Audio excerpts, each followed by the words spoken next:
This is a nice problem to illustrate some of the rules of summation notation. Let's simplify this.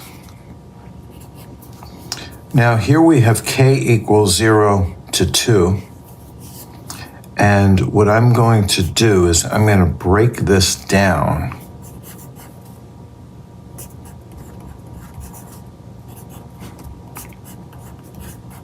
So I want you to see that this is the summation of 1 minus the summation of k squared.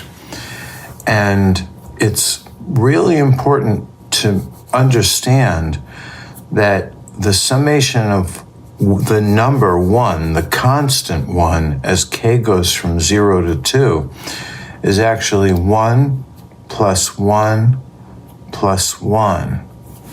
Right? Now I want to sort of explain this. See, k goes from 0 to 1 to 2. And that means you're going to have a 1 here, a 1 here, and a 1 here. This is 1 plus 1 plus 1, right? 0, 1, 2. 1 plus 1 plus 1. So this summation over here is actually 3, not 2, because the 0 counts as an iteration.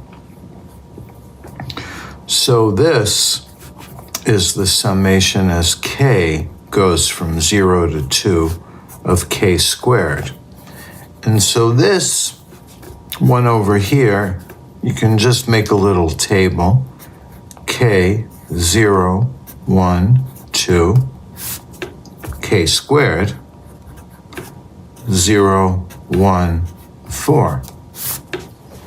Now, 0 plus 1 is 1, plus 4 is 5.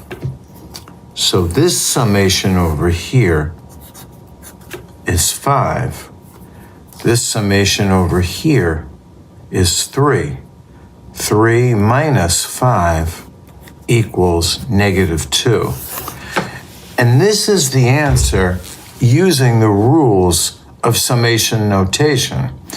Now, this was the harder way to go about solving the problem, but I wanted to illustrate this important idea that this is 1 plus 1 plus 1 because k goes from 0 to 2.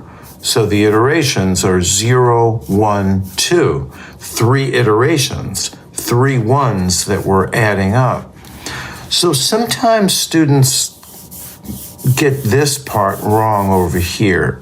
They don't have any problems with this part over here, but they do have problems with this part over here, and sometimes it's a little silly mistake, but it happens. So I just wanted to illustrate that with this really, really simple summation problem.